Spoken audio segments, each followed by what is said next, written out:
నేను చూపిస్తున్న ఈ పోతాసు అంటే మనీ ప్లాంట్ మార్బుల్ పోతాస్ అనమాట. అదేంటే ఎక్కువ వైట్ ప్యాచెస్ లైట్గా గ్రీన్ కలర్ ఉంటుంది అనమాట. ఇది ఒక్కొక్క లీఫ్ తీసుకొని ఈ విధంగా నేను ప్రాపగేట్ చేస్తున్నాను. దీన్ని కొంచెం బాగా బతికిన తర్వాత దీన్ని నేను ఒక కుండీలో ఒక్కొక్క లీఫ్కి పెట్టాను అనమాట. ఈ విధంగా కుండీ తీసుకొని కింద హోల్ పెట్టుకొని, అది మామూలే కామను, కింద అడుగున చూసారు కదా హోలు, అడుగున మన దగ్గర కొంచెం అట్ట ముక్కలు ఉంటాయి కదా, అది పెట్టేయండి. ఎక్కువ మట్టి కూడా అవసరం లేదు దీనికి, కొంచెం లైట్గా ఉండడానికి అట్ట ముక్కలు పెట్టి, నా దగ్గర ఉన్న ఈ ఎరువు మట్టి, ఎర్రమట్టి, వెజిటబుల్ వేస్ట్ ఉంటుందా అవన్నీ కలిపి వేసేస్తున్నా. అంటే ఈ 3 కలిపితే కనుక లూజ్గా ఉంటుంది మనీ ప్లాంట్కి.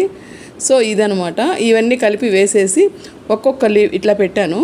చూసారు కదా, స్పాంజ్ లాగా కిందకి వంగుతూ ఉంది చూడండి. మట్టి అంటే పోతాసు రూట్స్ లోపలికి వెళ్ళిపోయేదానికి బాగా.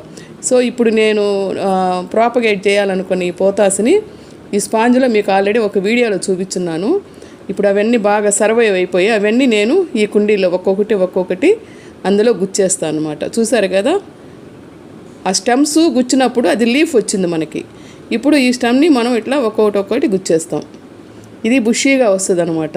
ఇట్లా నేను ఒక స్టెమ్ తెచ్చుకొని చాలా వాటిల్లో నేను ప్రాపగేట్ చేశాను, మీకు చూపిస్తాను ఇప్పుడు చూడండి.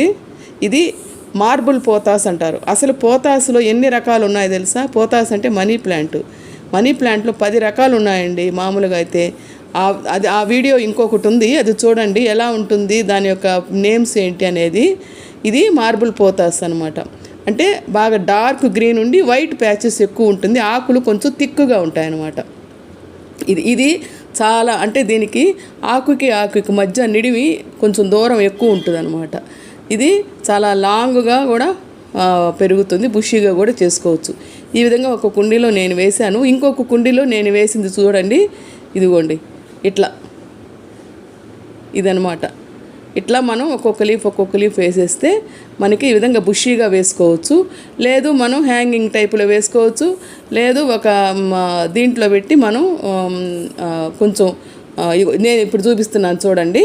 ఈ విధంగా కూడా ఒక స్టిక్కులు నాటుకొని వాటికి బాగా బుషీగా వచ్చేటట్టు చేసుకుంటే చాలా బాగుంటుంది అనమాట.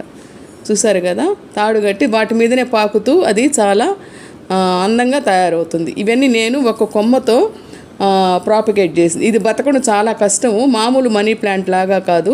మీరు జాగ్రత్తగా దీన్ని ప్లాంట్ చేసుకోండి. నచ్చితే లైక్ చేయండి.